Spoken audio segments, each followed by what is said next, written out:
I done seen my American dreams come true. Kick the habits I acquired in this place, whatever's next. How y'all doing? Hi. Great to see you. What's up, G? Good to see you.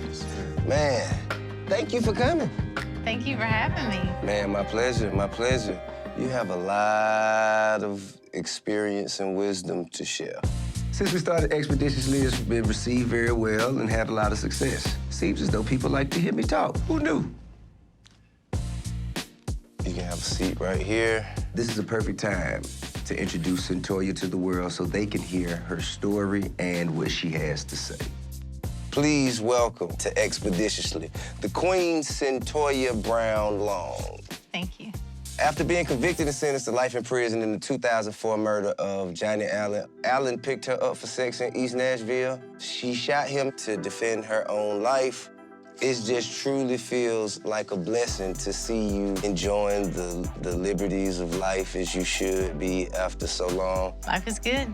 Amen to that. So how many years, like, did you actually serve? I actually served 15 years to the T. Sheesh. Yeah. I can't imagine what it's like for a 16-year-old girl. No, not at all. But I can imagine what it's like for a 16-year-old guy, because I was 16 in juvie. And I had, you know, some mental anguish to overcome, but I didn't serve 15 years. So, I mean, there's no way to really compare it. I kept holding on to the hope that I would get out someday. Right.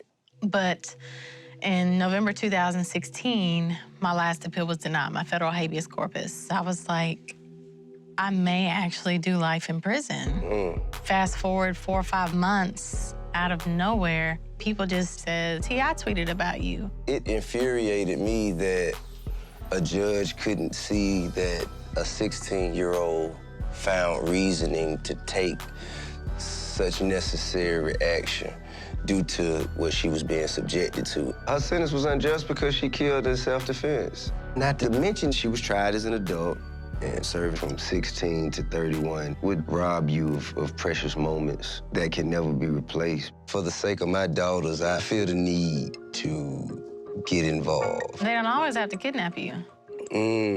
Most domestic minor sex trafficking, you know, it doesn't happen like that. You know, you run into what you call these Romeo pimps. And, you know, a lot like my situation. And there's no such thing as a teenage prostitute.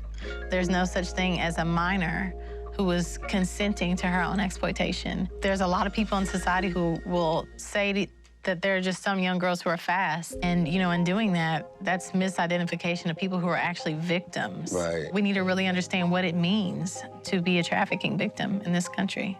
I don't think any of us really have a clue of the details of this life. So all the things that I'm hearing Cyntoia shed light on is groundbreaking for me. Tell me, what's next for Cyntoia?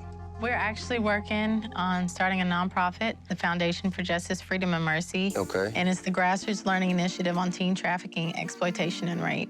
It really started with me feeling that it was necessary for us to begin talking about, you know, all the different factors that come into play with making girls more vulnerable to being exploited. And so that's what we'll be working on. My wife's situation, it wasn't just for her. It affects a lot of other people. So if we could control the narrative and keep the narrative true, that's what we want to do, you know what I'm saying? It's great to see how far Cyntoia has come, refusing to be a victim of her circumstances. I mean, she had 15 years of her life snatched from her, but she's not letting that stop her, and that's what makes me want to jump in and help.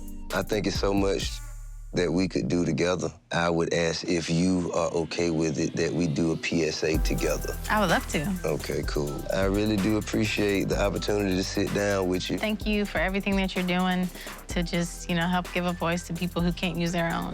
Thank you guys for listening. This has been Expeditiously.